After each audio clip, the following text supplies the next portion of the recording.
ba ang pinaglalaban o personal na agenda ang nakabalot lang sa salitang prinsipyo, di ba? Manatili hanggang dulo dahil ang issue na ito hindi lang para sa isang opisyal. Ito ang magiging blueprint kung sino ang pwedeng managot sa mga susunod na taon.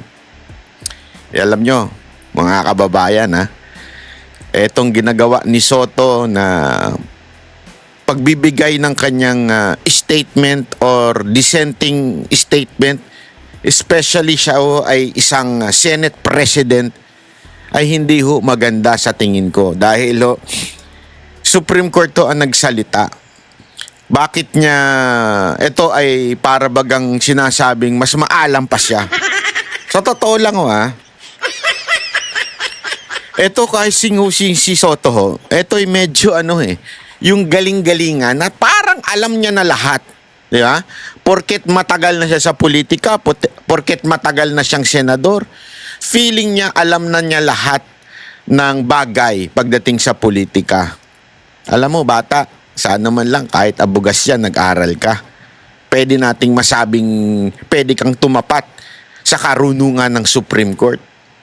Pero hindi Niabugas siya, hindi mo natapos. Meron sigurong naitapos ka sa school bukol. Pwede, di ba?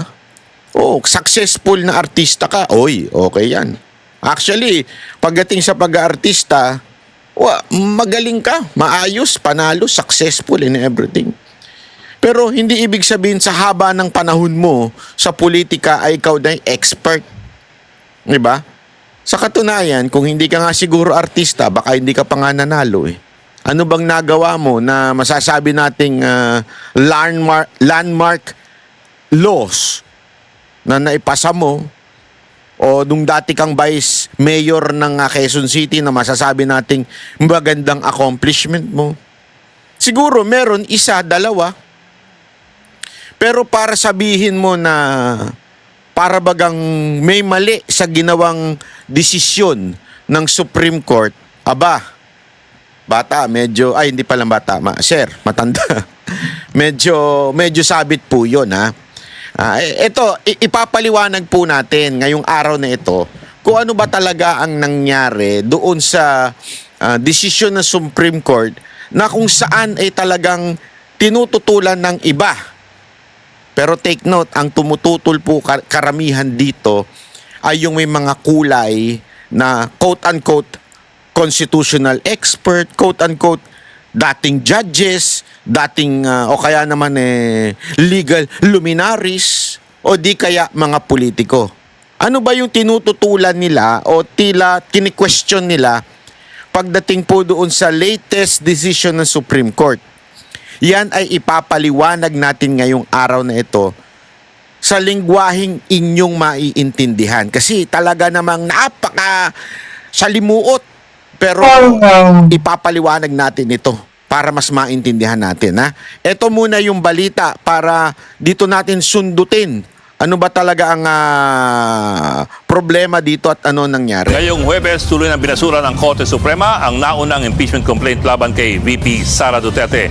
At sa pagbasura na yan, may mga requisitos na kailangan tandaan ng Kongreso pag umusad na ang mga reklamong impeachment laban kay Pangulong Bongbong Marcos at kay VP Sara Duterte. Halimbawa, ayon sa Article 11, Section 3 ng Konstitusyon, isang impeachment complaint lamang ang maaaring ma-initiate laban sa isang opisyal kada taon. Sa matagal po na panahon, ito po ang sinundan ng lahat, ang ruling sa Francisco versus House of Representatives noong taong 2003. Ang impeachment ay considered initiated lamang kapag na-i-refer na po ang reklamo sa House Justice Committee. Pero sa patakaran ng pinagtibay ng Korte Suprema ngayong araw, meron pong dagdag dyan. Kung ang reklamo ay hindi ilagay sa order of business ng Kongreso sa loob po ng 10 session days, considered initiated na rin ang reklamo. Ito pa, kung ang reklamo ay hindi rin i-refer sa Justice Committee in 3 session days, considered initiated na rin po ito. Sa madaling salita, kung hindi kumilos ang Kongreso sa isang verified at endorsed na impeachment complaint, considered initiated na po ito at magsisimula na po ang 1-year ban laban sa mga bagong reklamo. Ayan.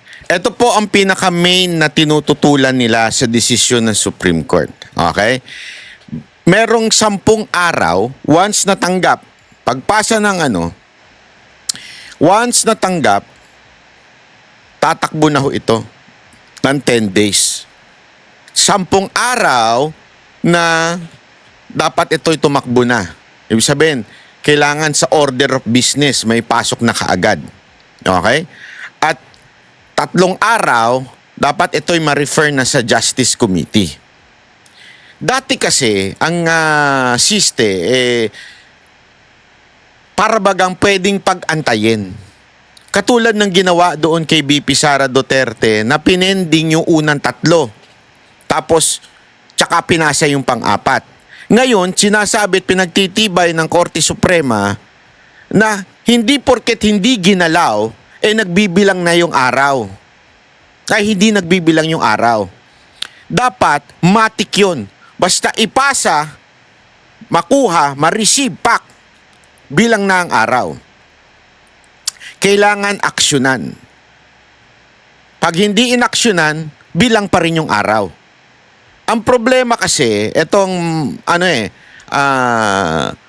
problema sa nangyayari. Katulad nung ginawa noong panahon ng Vice President impeachment. Pinending lang nila. Inantay nila yung pang-4. So para bagang sila ang namimili kung ano yung ipapasa o hindi. Which is unfair naman po kung gano'n ang siste.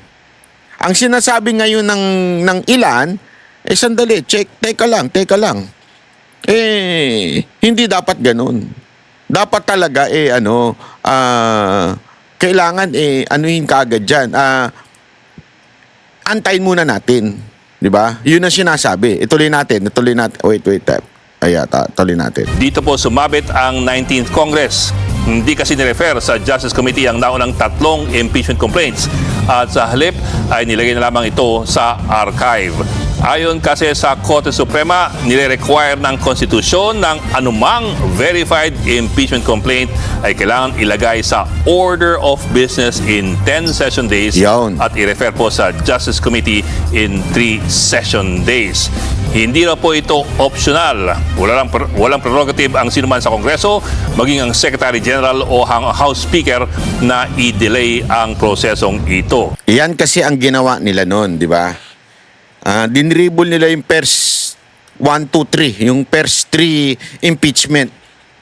Kaya ang inantay nila yung pang-4 na impeachment. Ganon ang ginawa. Hindi daw dapat ganon. Mali yun, sabi ng Supreme Court. Dapat, once na yan, naipasa, may 10 araw. Agad-agad dapat. Di ba?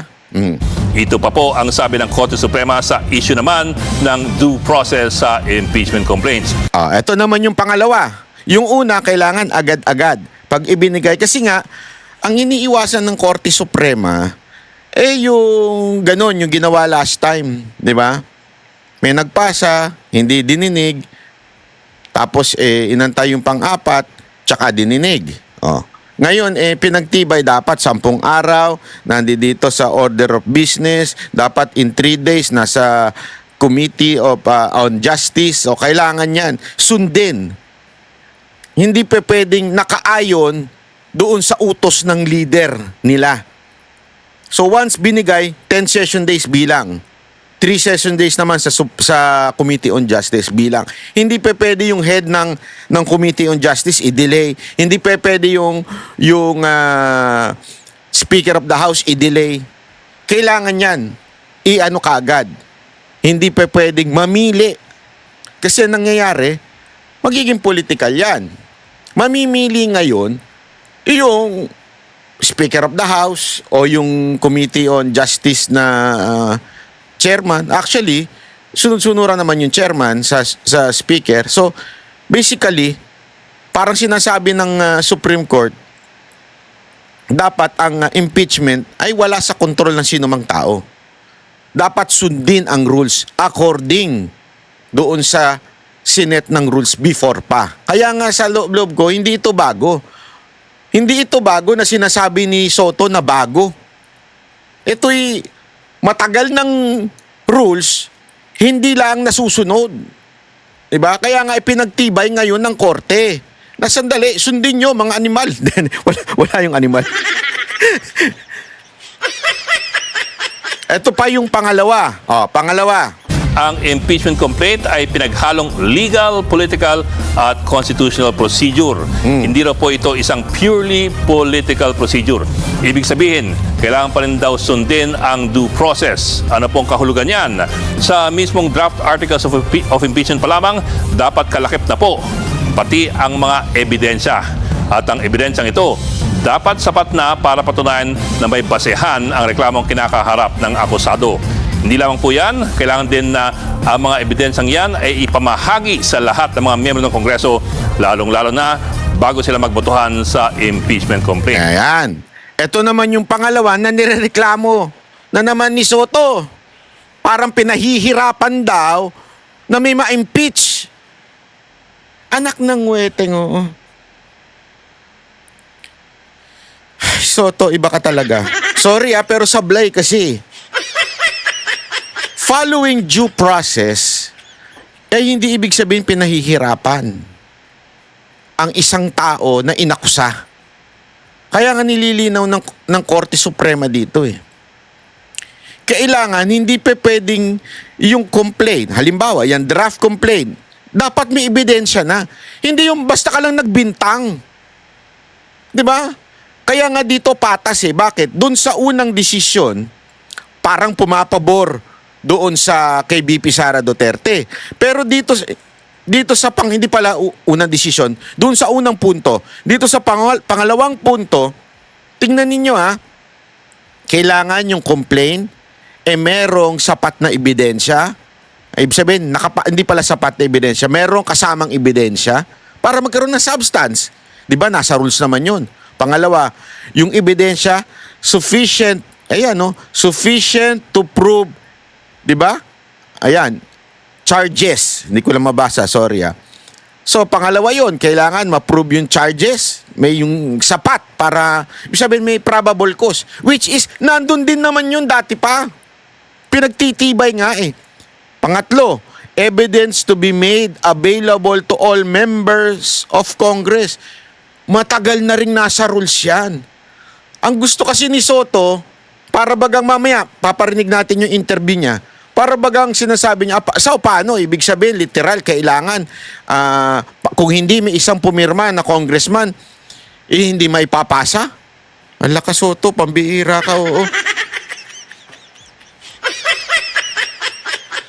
Ang importante dito, nabigyan ng kopya yung mga congressman. Nabigyan, na-receive. Doon sa opisina, receive. Na-receive mo Kasalanan mo kung hindi mo binasa. Ito si Soto. Dapat ako na lang nag-senador kaysa sa'yo. Sorry Hindi, biro lang. Kasi yan mamaya, papakita ko sa inyo yung kanyang argumento na sablay. Yun lang, may ilan ang pumalag sa mga bagong patakaran. Halimbawa, ayon po kay Attorney Rene Sarmiento na isang delegado ng 1987 Constitutional Convention, bagamat nirespeto nila ang desisyon ng Korte Suprema, ito raw po ay judicial overreach. Ang pagpataw raw ng mga bagong rekisitos na wala sa konstitusyon ay katumbas raw ng judicial amendment to the Constitution. Dahil mas pinapahirapan daw ang impeachment process, hindi na raw maituturing na weapon of accountability ang proseso ng impeachment. Alam niyo mga kababayan, hindi naman na to hindi na ito hindi po ito bago. Yun hindi ko magets Ano sinasabi ninyong bago? Hindi po ito bago.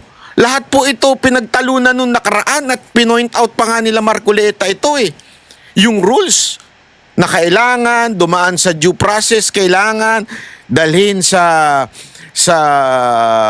Committee on Justice, at kailangan may kopya ang bawat isa. Paano maa-aprobahan? Paano boboto ang tao, ang mga congressman, kung wala silang kopya? Gusto nyo paspasan. Tingnan nyo yung reasoning ni Soto Ito, pakinggan natin. Tingnan ninyo. It's nothing short of a judicial legislation. Binago yung Parang sabi niya, hindi, amin ito Judicial, ito. Ako para sa akin, napakalabo nun. Hindi pwede. Kasi merong Supreme Court Merong justice system sa atin. Sila ang mag-i-interpret ng konstitusyon. Ngayon, Tanong, ang impeachment ba ay nasa konstitusyon? Di ba oo? So dapat sila magsasabi, ito ang interpretasyon niyan. Hindi kayo. Kayo gumagawa. Kasi para bagang sinasabi ni Soto dito, parang gumawa ng bagong rules itong Supreme Court. Hindi ho, luma na ito. Kaya nga kung titignan ninyo yung decision ng Supreme Court, na andun naman yung mga article na pinagbasihan ng kanilang desisyon. Di ba? O, tuloy. Inamend ang konstitusyon sa pananaw ko.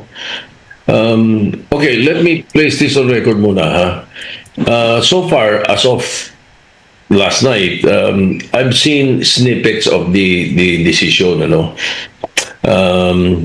I have not read it fully, but hinanap mo kagad yung mga punto na dating pinag-uusapan natin kasi. So, yung mga, sabi ko nga, snippets so far. Apparently, they did not directly correct in this decision some of the errors or the factual errors in the past decision. Hindi nila binanggit dito or hindi nila kinorek. So, it stands therefore yung mga factual errors na yun. So, and then, yun nga, binago Binago nila yung, parang nilang binago yung mode ng pag-i-impeach. Mas mahirap, humirap na ngayon. Dati nga madali, sapagkat yan talaga nilagay sa konstitusyon niya ng mga gumawa ng konstitusyon, lalo na yung option 3 na sinatawag nilang option 2 na 1/3 signatures lang, forward na kagad. Hindi ba dati nga prayer lang, finorward na di ba? Sapagkat meron ng 1/3 na nakapirme. Because kaya nilagay yan para sa isang opisyal, impeachable officer na hindi ginagawa ang trabaho niya o merong maling ginagawa sa trabaho niya o nakakaperwisyo sa bansa, nakakaperwisyo sa ginagawa niya para sa tao, ay pwede. Ganito pa rin kaya ang tono ni Soto kung kay BBM na? Kasi para sinasabi niya, gina-justify niya yung dating mabilisang impeachment ni, I think it was ERAP at that time yung mabilis na impeachment na sa tingin ng Supreme Court at this moment, kasi ito babasahin ko sa inyo, ito yung sinabi ng Supreme Court. Una, no impeachment proceeding shall be initiated against the same official more than twice and within a period of 1 year. So, nililinaw yun. Diba? Isang beses ka lang pwedeng ireklamo sa impeachment kada taon. Bawal lang paulit-ulit. Matagal na yan. Pangalawa, nagsisimula ang kahit hindi pa na-refer, basta na-file na at hindi ginalaw ng tamang oras, pwede na rin ituring na nagsimula na. Kasi ang problema dito, bakit ganon? Kasi nga ang nangyayari, pinipending. Katulad ng ginawa nito nakaraan, di ba? So, merong pinanggalingan nito, yung 1987 Constitution, no impeachment proceeding shall be initiated. Hindi nito sinasabi kung kailan eksaktong nagsisimula, kaya nagkaroon ng interpretasyon. So, ininterpret ngayon ng Supreme Court dahil sila po ang nag-i-interpret. Bakit nila ginawa yon? May jurisprudence. Okay? Pinakikilala yung Francisco versus House of Representatives. Doon, unang nilinaw na ang initiation ay nangyayari kapag na-refer sa House Justice Committee and Verified Complaint. Sa mga sumunod na desisyon at interpretasyon, pinalawak ang konsepto na kahit hindi agad na-refer, basta na-file at hindi inaksyonan ng naaayon, maaari pa rin ituring na initiated para umandar ang 1-year ban. Ibig sabihin, Korte Suprema ang nag-define ng initiation, hindi ang mismong konstitusyon. Kasi again, wala po ito sa konstitusyon. So, ano ibig sabihin? Alam nyo, sa batas daw kasi, na pinaliwanag sa akin ito, na hindi pa pwedeng mag-imbento ang kung sino man at mag-interpret nito kung wala sa konstitusyon. At ang maaari lamang po mag-interpret nito ay walang iba kundi ang Korte Suprema. Napaka-importante nun. Kaya nga, sinasabi dito, yung initiation, nagsisimula basta natanggap na. Kasi nga, paano nga naman kung, Okay, natanggap pero hindi i-refer. 'Di ba?